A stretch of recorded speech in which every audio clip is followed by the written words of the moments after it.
maliligo tayo ngayon guys. Magsasabon muna tayo ng katawan bago tayo magsashampoo.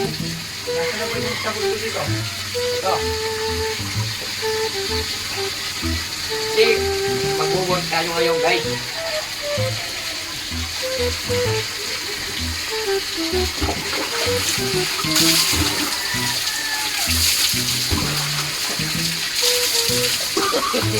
Ito yung ating shampoo.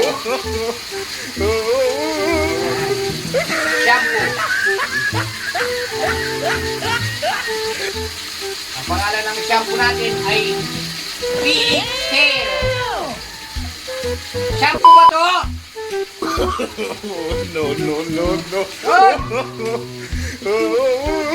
Ano?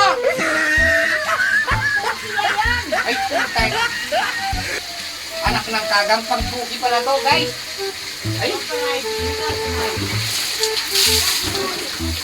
Pang ano pala to, guys? Panghugas pala ng pepe.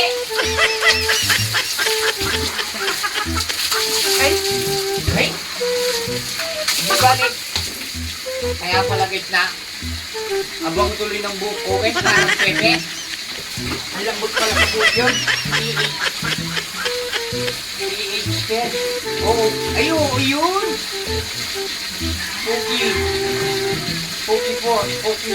Puki. Ayun ang nakalagay. Ayun pala PH10. Puki. Ay, sorry po, hindi ko alam. Alam ko siya. Oh guys, maraming salamat sa inyo guys.